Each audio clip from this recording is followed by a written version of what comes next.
some of the ways that I've been able to calm my nervous system, my sympathetic nervous system, and just live a more peaceful life. I'm feeding my son, so sorry for the angle, but I think the biggest thing for me was environment. Where I lived in Florida, and that area was, to me, very chaotic, very busy. Therefore, resulted in me overstimulated, and it would spike my anxiety levels. I know that sounds dramatic. It can almost feel like I am easily triggered. And so I knew that my environment had to change. And I love the country life. I always had a desire to move here. So it ended up working out for me. And I know that isn't for everyone. I understand. Like, not an easy thing to be able to pick up and leave. But it's something that we did. And it was hard. It was difficult. And we did it. I explained in my videos moving to Tennessee. A small child, but we made it happen. So environment is huge. So you really got to figure out what are your triggers, and you have to set boundaries with toxic people in your life. I have a handful of them. I hate to say that, but it's true. And so I had to understand that there had to be boundaries set, because when boundaries were crossed, it would affect me deeply.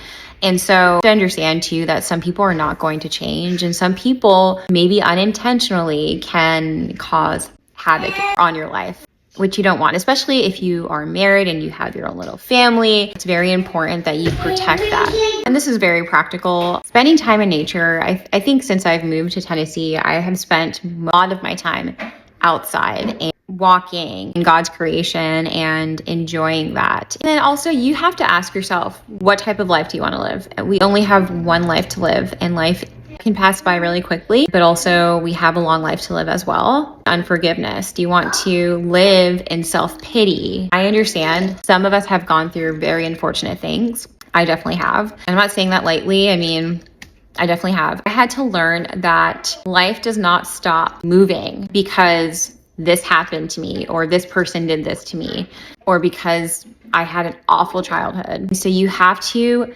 pick up and keep moving. Enjoy the life that God has given us. And lastly, and this may be the most important thing, don't marry a loser. Don't marry a loser. My husband has been the most supportive person in my life. I can tell my husband absolutely anything. Have no judgment. He will be the most understanding. He'll listen.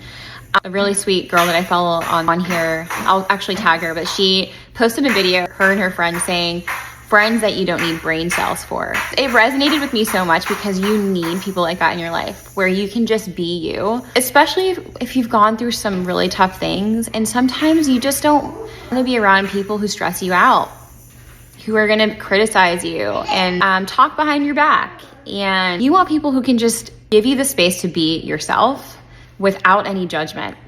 And that person for me is my husband. I don't know if this was helpful, but I lived in a very high state of flight for a long time, from childhood to my adolescence to my early 20s. I knew that I had to make extreme changes in my life in order for me to live a healthy life. I mean, as much as I possibly could. I want to look back in my life and have any regrets and not enjoy the life that God has given me. Much life to be enjoyed. I'm going to end with that. I feel like I have a lot more to say. Let me know if you